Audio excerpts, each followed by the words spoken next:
আসসালামু আলাইকুম। আজকে আমরা আলোচনা করব জেলোরা জেল নিয়ে। এটা প্রস্তুতকারক স্কয়ার ফার্মাসিউটিক্যালস পিএলসি। এটা generic name miconazole nitrate 2%।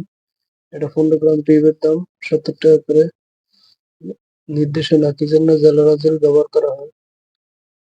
জেলোরা jail ডাক্তারগণ দিয়ে থাকেন মুখের ঘা, মুখের ক্ষত এবং জিহ্বার ঘা, দাঁতের মাড়িতে ঘা, এছাড়াও মুখ ও পরিপাকতন্ত্রীয় ক্যান্ডিডা জনিত সংক্রমণের চিকিৎসায়, মুখ ও পরিপাকতন্ত্রীয় ছত্রাকের ক্যানালাইজেশন নির্মূলে, সুপার ইনফেকশনে দায়ী গ্রাম পজিটিভ ব্যাকটেরিয়া নির্মূলে।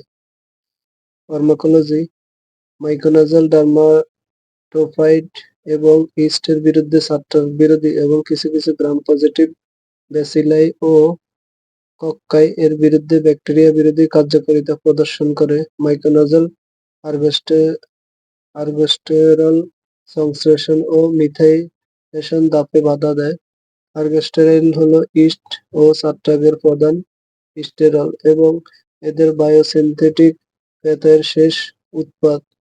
ইস্ট ও ছত্রাককে আর্গস্টেরল সংশ্লেষণ ব্যাহত হওয়ায় ছত্রাকের কোষঝিল্লিতে ছিদ্রের সৃষ্টি হয়। এই ছিদ্র দিয়ে ছত্রাক কোষের প্রয়োজনীয় উপাদান কোষের বাইরে চলে আসে, ফলে ইস্ট ও ছত্রাক মারা যায়। সেবনবিধি: মুখের ক্ষতের ক্ষেত্রে অল্প পরিমাণ মাইকোনাজাল অথবা জেলোরাজেল পরিষ্কার আঙ্গুল দিয়ে দিনে 2 থেকে 4 বার সরাসরি সংক্রমিত স্থানে প্রয়োগ করতে হবে। সর্বোত্তম ফলাফলের জন্য সংক্রমিত স্থানে যতক্ষণ সম্ভব রাখতে হবে। লক্ষণ দূরীভূত হওয়ার পরও 1 সপ্তাহ পর্যন্ত চিকিৎসা চালানো উচিত।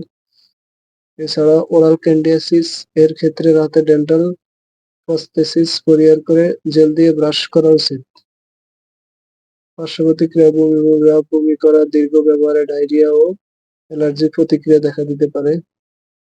গর্ভাবস্থায় স্তন্যদানকালে: গর্ভকালীন সময়ে মাইকোনাজাল ওরাল জেল ব্যবহারের নিরাপত্তামূলক কোনো তথ্য নেই, সুতরাং গর্ভবতী মহিলাদের ক্ষেত্রে সম্ভব হলে মাইকোনাজাল পরিহার করতে হবে অথবা সম্ভাব্য ঝুঁকিসমূহ সম্ভাব্য সুবিধার সাথে সমন্বয় করতে হবে। যেহেতু অনেক ওষুধ মাতৃদুগ্ধে নিঃসৃত হয়, স্তন্যদাত্রী মায়েদের ক্ষেত্রে মাইকোনাজাল ব্যবহার সতর্কতা অবলম্বন করতে হবে।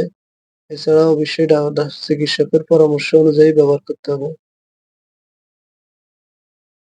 থেরাপিউটিক্যাল class: oral anti fungal preparation. সংরক্ষণ: আলো ও তাপ থেকে দূরে শুষ্ক স্থানে রাখুন, শিশুদের নাগালের বাইরে রাখুন। এছাড়া যেকোনো মেডিসিন ব্যবহারের পূর্বে অবশ্যই ডাক্তারের পরামর্শ নিয়েই ব্যবহার করবেন। নিজে নিজে ভিডিও দেখে কোনো ওষুধ ব্যবহার করবেন না।